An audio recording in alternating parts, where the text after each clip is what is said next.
मेरे महादेव कहने लगे, पार्वती, जिन्होंने अपने कानों से हरि कथा को नहीं सुना, उनके कान सर्प के विल के समान हैं। और जिन्होंने नेत्रों से भगवान का दर्शन नहीं किया, संतों का दर्शन नहीं किया, उनके नेत्र जो हैं मयूर पंख के समान हैं। वो सर नहीं है जो अपने माता पिता गुरुदेव भगवान के सामने न झुके। जो महाराज अपने बड़ों के सामने सर न झुकता, वो तो कड़वी लौके के समान है। जो सिर कट तूमर समतूला, जे न नमत हरि गुरु पद मूला। हे महादेवी, जो न करे राम गुण गाना, जो राम के गुणों का गान नहीं करते हैं और संसार की व्यर्थ की महाराज बक बक बक बक करते रहते हैं, उनकी जीव तो मेढक के समान है। जो बारिश हो जाने पर महाराज ये प्रकट हो जाकर के और व्यर्थ में ही महाराज टर टर की आवाज करता है। पार्वती, तुम ध्यान पूर्वक श्रवण करो। राम कथा के प्रति तुम्हारे मन में जो श्रद्धा है, जो भाव है, ये श्रेष्ठ है। और एक निवेदन करूं भैया, मेरे महादेव एक कुशल वक्ता भी हैं और कुशल श्रोता भी हैं। भैया, बढ़िया वक्ता वही बन सकता है जो बढ़िया श्रोता हो। श्रोता होना भी परम आवश्यक है। एक बार महाराज नीलगिरी पर्वत पर श्री कागभूषुंडी जी राम कथा गा रहे थे। महादेव को रहा नहीं गया। महादेव ने विचार किया कि चेला कथा सुना रहा है, अब हम करें क्या, हमको चलना चाहिए, बड़ा मन हो रहा है। तो महादेव गए और देखा वहां पक्षियों का समूह बैठा है। तो महादेव जी एक तोता का रूप बना करके और बैठ गए। भैया, अब बड़े भाव से कथा हो रही महाराज। अब वक्ता की दृष्टि तो श्रोताओं पर जाती है और वक्ता को यह भी पता चल जाता है कि कौन श्रोता किस भाव से कथा सुन रहा है। तो श्री भूषुंडी जी महाराज की दृष्टि जो है उस तोता के ऊपर गई।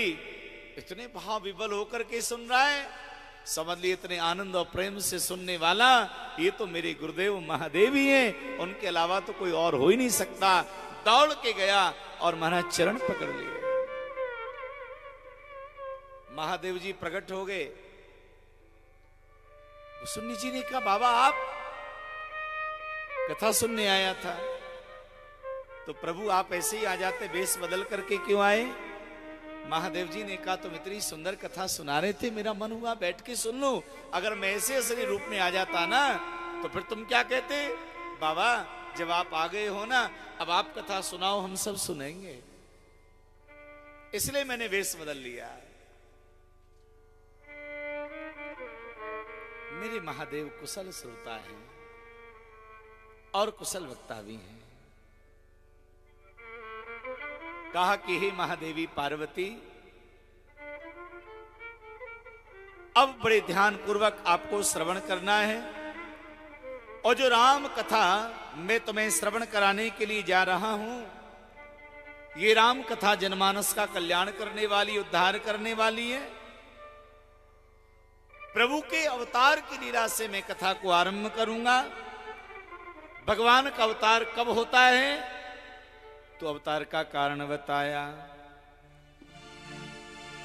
जब जब हो ये धर्म के हानि, जब जब हो ये धर्म के हानि, पाड़े असुरे अधम अभिमानी, पाड़े असुरे अधम अभिमानी, करही नीति जाय नहीं वरानी, करहे अनीत जाय नहीं वरानी, सीधई में प्रधेन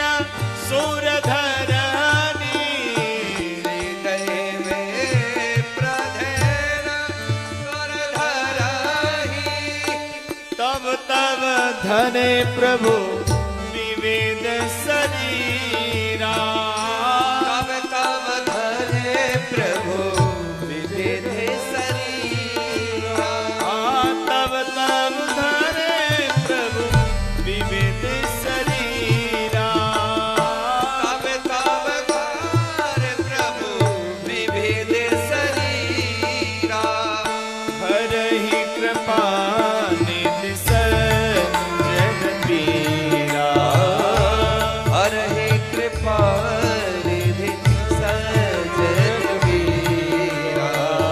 हरहि कृपा निधि सज्जन पीरा।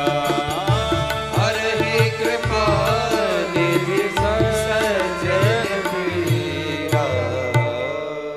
जब धरती पर अधर्म बहुत ज्यादा बढ़ जाता है, धर्म की ग्लानि होने लगती है, पाप बढ़ने लगता है, तब परमात्मा का अवतार होता है।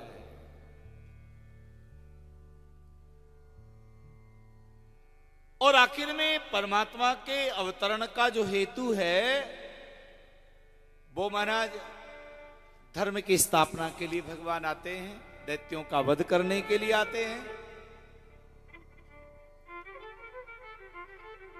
लेकिन मूल में भगवान का उद्देश्य राक्षसों का वध नहीं है। अगर राक्षसों का वध ही भगवान का उद्देश्य होता,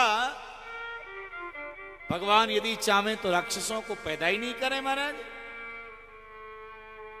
क्या राम जी रावण को मारने के लिए आए थे? अगर भैया रावण को मारने के लिए राम जी को आना पड़ता, अगर राम जी चाहते तो रावण को जन्म ही नहीं देते। और अगर जन्म देवी दिया तो महाराज यहां अवतार लेने की आवश्यकता नहीं पड़ती, वहीं से बैठे बैठे मार डालते। तो वास्तव में परमात्मा के अवतार का जो हेतु है वो क्या है? सो केवल भक्तन हितकारी। भगवान अवतार किस लिए लेते हैं? भक्तों के हित के लिए लेते हैं।